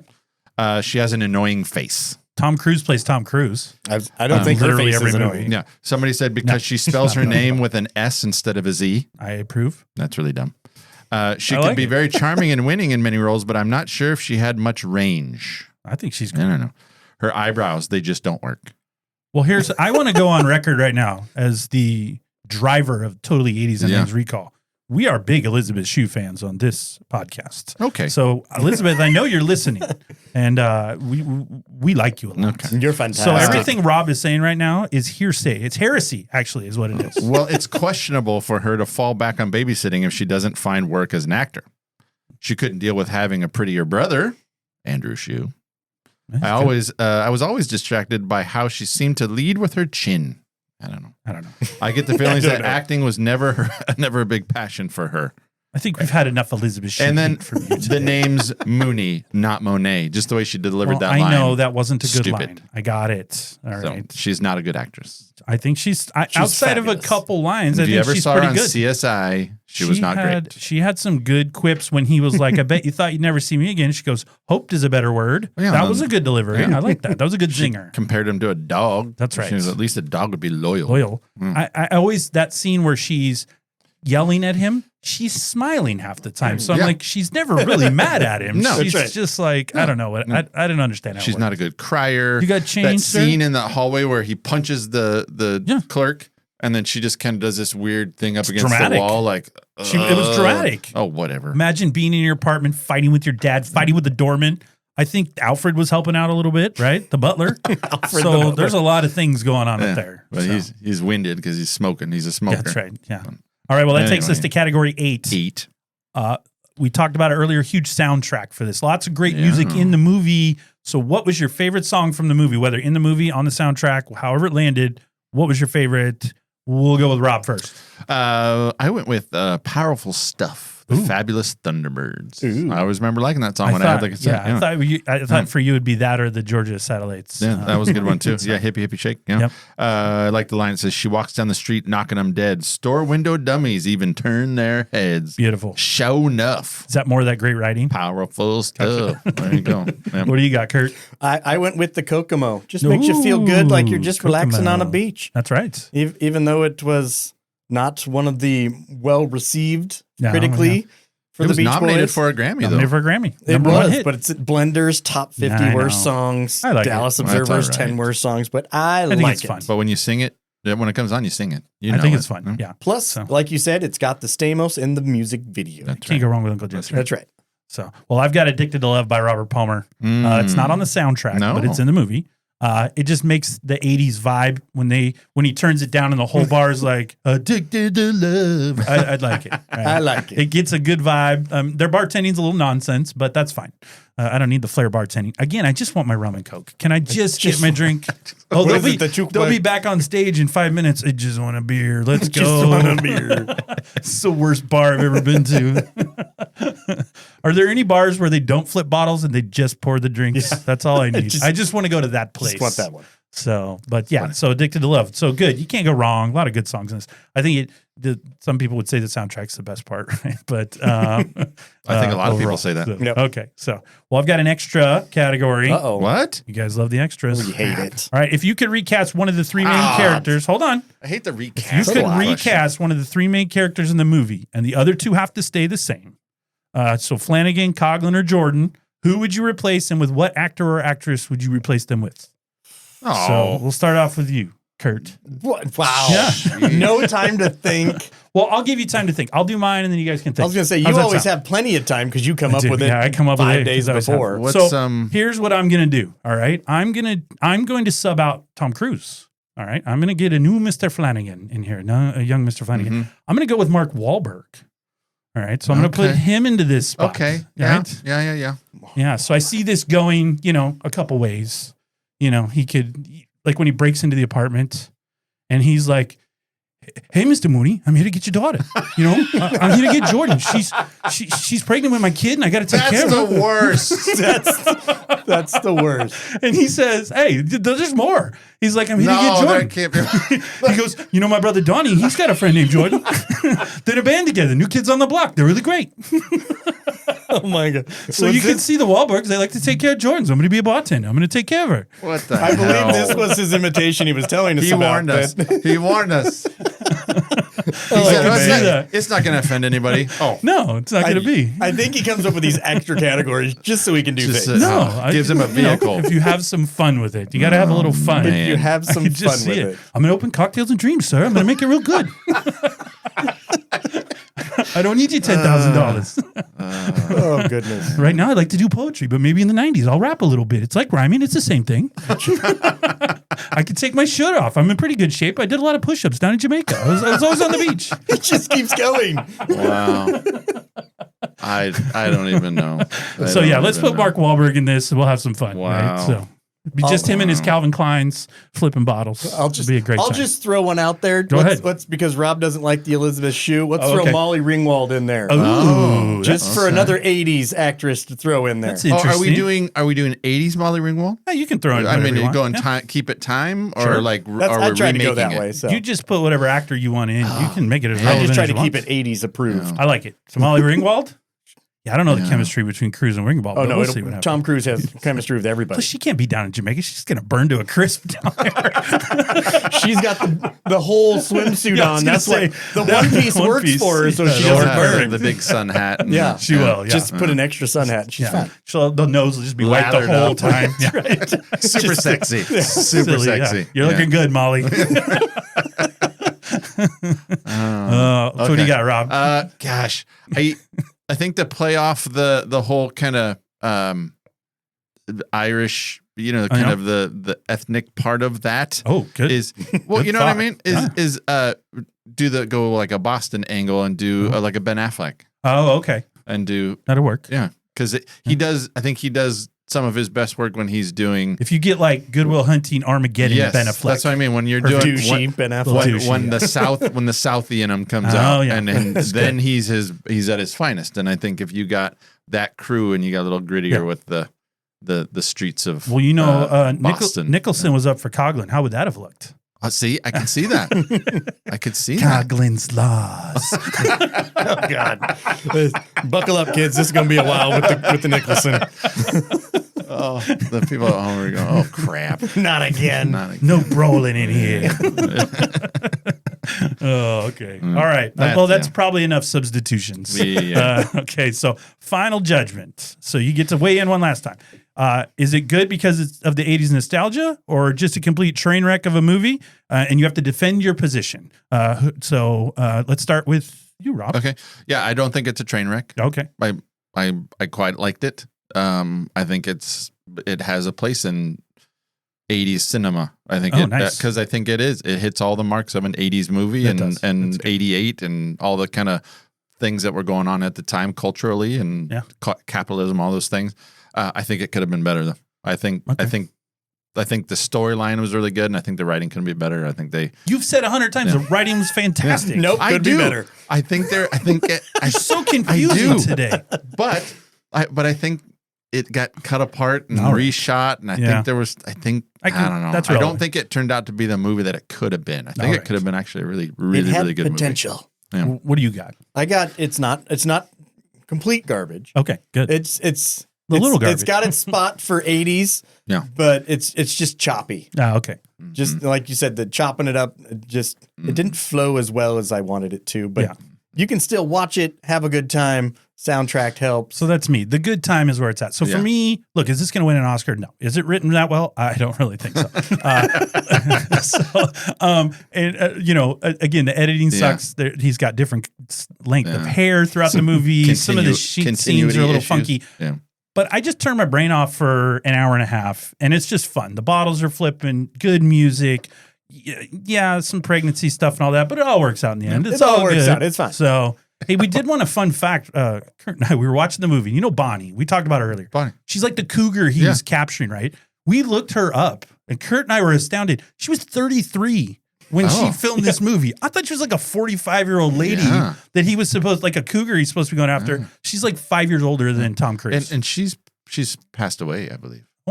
I think I did. I do. I confirm that because the last time we did a show, you said, "Oh, I think he's dead," and then it turned out to be quite alive. So I'd like to not quote those things if it's not true. So, well, for a long time we thought Roxette was still alive. And I then think we found out that was bad on us. Bonnie did die She did June die 14th, 2021. 21. Yeah. So, well, R.I.P. But I mean, she didn't have a lot to work with in this movie, but I just think it's nostalgically fun to watch, and I just have fun with it, and I'll always go back and watch it. So, but I actually had one other person. So my son, my 17-year-old son, watched this with me, and he'd never seen it before. So he is he's a perfect canvas to go, what are we doing here? And as a person who didn't grow up in the 80s, he's looking at this and going, what? I asked him to write a review. Yeah. He wrote a review. So I'm going to read it. It's actually worded decently, so that's good. He does words. Right. At first glance, I thought that Cocktail was the forgetful movie from the 80s that displayed one of Tom Cruise's poorest performances on the big screen.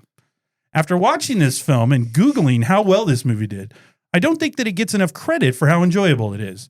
This movie showcases nearly every side of Tom Cruise's dashing and emotional personality through a roller coaster of events. Albeit the general plot and goal of the movie sways a bit towards the end, quickly shifting the focus of the film from the lighthearted interactions between Brian Flanagan and Doug Coughlin in the bar to rom-com-esque events between Brian and Jordan. Overall, the movie has some questionable moments throughout the whole thing, but I think this is a very good film to watch with friends and family and have fun. A solid 7 out of 10. P.S. You probably will mention it, but don't forget to talk about Tom Cruise's frequent hair growth and loss in many scenes throughout the movie. So that was his review of Cocktail after watching it one time with me. So. Well, my nephew can. Great job. Take my spots. See you later, boys. No, I would like. I'm going to go on record and say I would like more reviews from him. Oh, okay. I would. I'm going to bring those to the table. Because unlike the movie, Connor was well written. So here we go. We will have a new segment. We'll call it Connor's Corner. I like it. I like it. We'll get him a button, and then I'll read his reviews. Yes. And here's what I like about it. I like it because of what you just said. He didn't grow up in the 80s. Nope. So he's watching it first time. That's correct. And I think that's good. I think it's fresh eyes. It's an added perspective that I think is I already had an opinion of this movie. Now you were texting me many times. This is a bad movie. This is a bad movie. And then you did not think that here that much in the end. Yeah. It's lovable garbage. It's lovable garbage. Okay. I do like that. Yeah, I do like that. I do. Well, I think that covers everything you would ever need to know about Cocktail. You guys got anything else? I do not. Checks his notes for 3 minutes. Well, I have some closing thoughts, but yeah, we'll get to your closing thoughts. We'll get there. Yeah, we'll get there. It's on the list. Yeah. Well, if you'd like to contact the show, which we always look forward to, you can find us on all the social media sites from Facebook to X, Instagram, YouTube. You go over to YouTube, you can watch us. If we're not the most handsome guys on YouTube, I don't know who that would be, but it's probably us. You should subscribe, have fun over there. And we've provided all those links in the show notes. You can just Google us if you need to and put in Totally 80s and 90s Recall. You'll find us everywhere on the internet. I promise. You can also find us at our website, Totally 80s 90s Recall at podbean.com. And finally, feel free to email us at 80s 90s Recall at gmail.com, where you can ask questions about current or previous episodes, suggest future show ideas, or simply just say hello. We like to be greeted and talked to. We like to be greeted. We get lonely sometimes. We do. Yeah. We look forward to hearing from all of our loyal listeners throughout the world. All the land. Very good. Yes. And in this case, particularly maybe Australia. With Brian Brown being in the old That's right. That's right. Yeah. All right. Finally, if you enjoyed the show, please take a quick moment to give us 5 stars and write us a review. It goes a long way to help grow the show. Also, we have a merchandise store, which you can find in the show notes or on our website, where you can find things like t-shirts and coffee cups. They're just for fun, to give you a chance to show off what a big fan you are of Totally 80s and 90s Recall, whether that's no fancy goodbyes or to flex about being a robster. Being a robster. Flex. We with all don't that, need no stinking rules. We don't. With all that, you think we're getting to the end. We are almost there, but Rob has what we call closing thoughts. Oh, button. Deep thoughts with Rob. Yes. Hey, so what I wanted to do, because what we didn't really tease out is, so producer, screenwriter, former Sony story analyst, and blogger Ken Miyamoto says that this about Coughlin's laws. The character of Doug Coughlin drops some bar wisdom on this lad throughout the film, bits of wisdom that he calls Coughlin's laws. Quote, Douglas Coughlin, logical negativist, flourished in the last part of the 20th century, propounded a set of laws the world generally ignores to its detriment. Here they are, accompanied by how you can apply them to your life. Ooh. Okay. He says, drink or be gone. It means to cut all the bullshit and just get down to business. Anything else is always something better. I like that one. The grass is always greener on the other side, but that doesn't necessarily mean that it's really better. It seems that way when you're in a situation you want to get out of, whether it be a relationship or job. Next one. Never show surprise, never lose your cool. This is self-explanatory. You can apply this to your job interviews, negotiations, etc. Next one. Never tell tales about a woman, no matter how far she is, she'll hear you. It can apply to men, women, coworkers, peers, classmates, etc. When you talk behind people's backs, they'll always end up finding out. So don't do it. Either keep your mouth shut and your emotions in check, or just handle the matter face to face. Next one. Bury the dead. They stink up the joint. And this means don't linger on the past. It's done. Get over it. Move on. And the last one.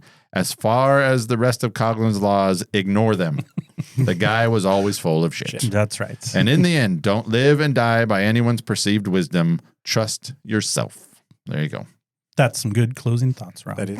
Thank you very much. Yeah, no problem. So, well, per the great Doug Coughlin, the luck is gone, the brain is shot, but the liquor we still got. It's definitely closing time on this episode as we took a look back at the 1988 classic cocktail. We'd like to thank all of our listeners, whether first-timers or subscribers, for hanging out. I said that too fast. First-timers or subscribers for hanging out with Rob, Kurt, and I. Hopefully we gave you an hour You plus almost had it. of some cocktails and dreams and didn't spook you. And don't forget to tune in for all new episodes. Totally 80s and 90s Recall every Tuesday. What are we doing for our next show? For our next show, it's our first show where we're going to feature a singular band. Oh, okay. And we are going to be covering my favorite band of all time and one you perhaps enjoy a little bit. I do. We will be doing a full episode on Nirvana. Oh, I'm excited. Good one. Ooh, that's I'm excited. I'm excited as well. I'm excited. This will be good. We're excited together. It's been done. It's been many done times by others. Oh, I'm sure. Yeah. And they'll probably have way better information than what we got. But we're still going to do it. It's fun. Yeah, that's right. That's what we're here for. That's right. So, well, you got anything else? I got nothing else. Kurt, you got anything else? I do not. Fancy goodbyes? No fancy goodbyes. Ooh. That was a great show, guys. You did really good. That was really great. Oh my God. That was a great show. That was really good. Say hello to your mother for me. Say hello to your mother for me.